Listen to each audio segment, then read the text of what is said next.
पहिल्यांदा अधिकारी आले का याचा जाम अभिमान आहे मला. त्यांना कोण एरिया नाही. आपण पुढे भराव घराशी लागलेला आहे तर आम्ही कोण एरिया नाही. तो सुद्धा इकडे सोडलाय. जो शिडकणी गटार काढलेला आहे तो पाण्याच्या पातळीच्या वरती आहे. त्याच्यामुळे त्याच्यात पाणी जात नाही. जो पाणी निघतो तो डुंगी गावाला भेटायला येते. हा त्यांची कॅल्क्युलेशन तो केलं नाही पहिले. तो सगळं न डोकेरेटी पुण्याशी ही चालतात का अशी कामं. आम्ही काडीच्या करायला आज माझा 50 वय चालू झाला. ते 2005ला जो पाणी होता पनवेल तालुक्याची गाव घेऊन त्यावेळेला पूल झाला माहिती. जो आता जो त्रास झालाय चालू तो त्रास फक्त एअरपोर्टच्या भरावामुळे चालू आहे. दुसरा काय नाही. बघून या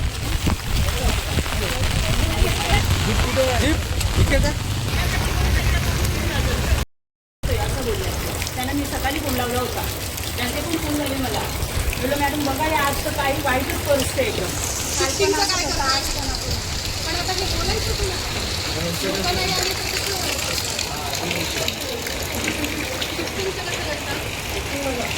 मॅम ती 4 महिन्यापुरती शिफ्टिंग नको आहे आम्हाला.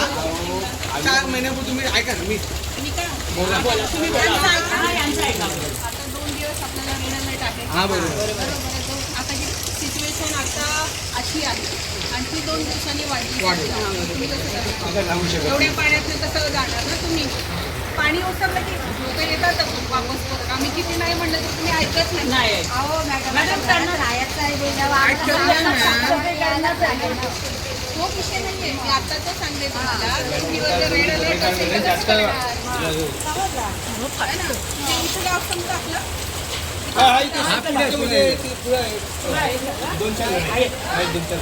आणि एक सिंपल बोलण्याची गोष्ट आहे. जर जीवित आणि मृत्यूची काही झाली सर्वोच्च जबाबदार शिडको असणार आहे. काय करता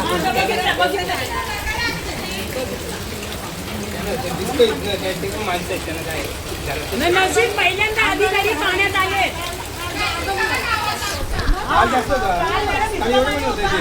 काल माझ्या घरात एवढा बनवतो. आता निसर्ग भेटा बघा समोरच मी गेलो इथपर्यंत यांच्या घरापर्यंत गेलो आणि पाणी त्यांनी मॅडम नाही येऊ शकत. मी एकटी बाहेर कशी येऊ मुलं.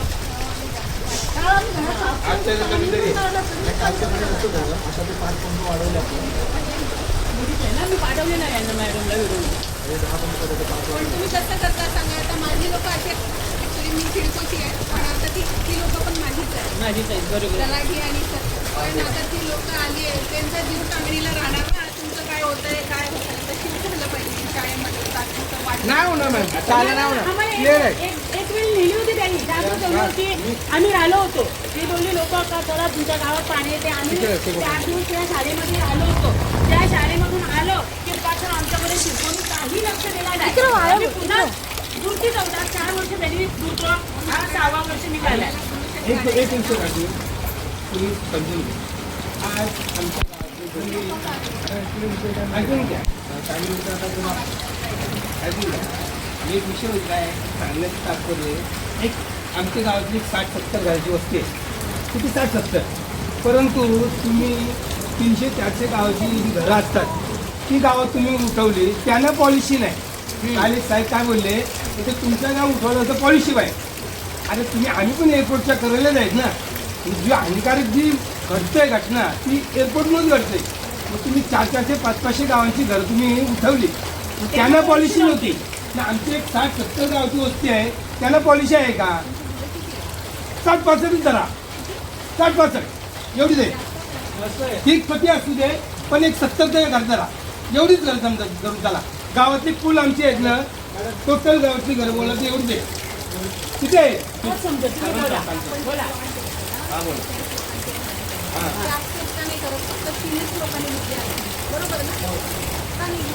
ठीक आहे मॅम तुम्ही जे बोलता बरोबर ठीक आहे. बरोबर. आमचं गावठाणमध्ये घर आहे ना. तुम्ही काय आम्हाला पत्र व्यवहार केला नव्हता जेव्हा 10 गाव उठले तेव्हा. पण ऐका मी माझं पूर्ण ऐकून घ्या.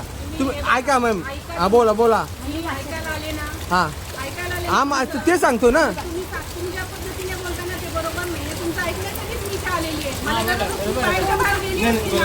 बरोबर. व्हिडिओ असणार मॅम. दिसणार पाहिजे आम्हाला. विषयच नाही. आमच्या घरपूरला आहे, काय विषय नाही, आलू बिलू काही नाही होणार. मी काय सुरुवातीला मॅडमला मी वाईट बोललोय सुरुवातीला काय बोललोय का? काहीच नाही बोललो मी. हे बघा, मी विरुद्ध काय बोललो नाही, मी विरुद्ध काहीच बोललो नाही मॅम.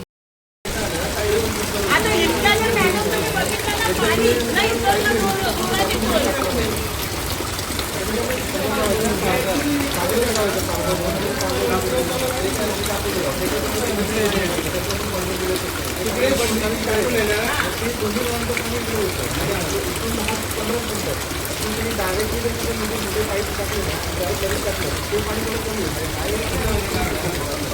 तिथे आहे ना बंदिस्त टाकी असते, ना पाणी तिकडे धरलं असताना एवढी नकोच नसते आजकाल एकच वर्षी पाणी येते असं नाही ना, दरवर्षी येते. ही घरं पण आता आमची ही झाली, खराब झाली. 100% तुम्ही आता बंदिस्तीने लागली पण इकडे येणार पाणीचं ते नारळी बंद केला ना कधी 60% बंद नाही, 60% बंद आहे. आणि ते आता कालंदीत आता माहिती आहे 100% होणार. तो बंद केला. अहो पाणी जवळ बोलला ना 5 पंप भेटत नाही, 10 पंप भेटतात. ते 10 पंप आहेत ना, ते पाणी भेटत नाही, एवढं पाणी तिकड नाही ते. हां त्यांचा वगैरे आहे ॲक्च्युली आम्हाला खासदार जिल्ह्यात 0 पातळीकडे आज बंद आहे. हां ही गोष्ट करेल त्याची क्लिअर करायला पाहिजे.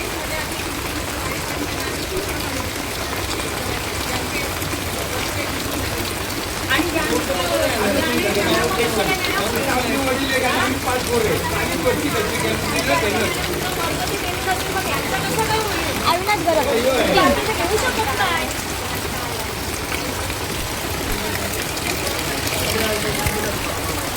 मॅडम तर तुमची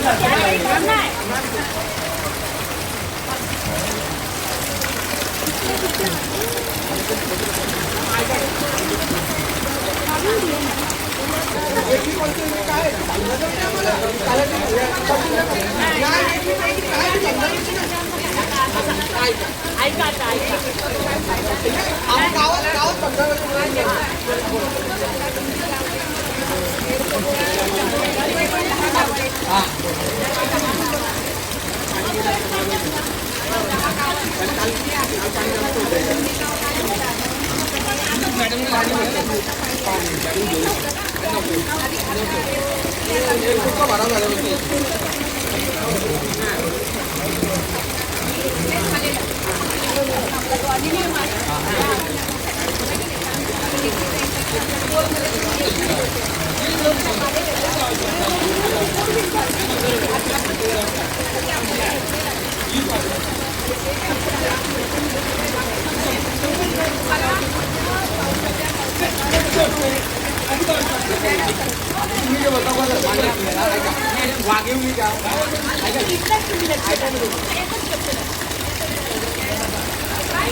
वाघेवली गाव आहे हा.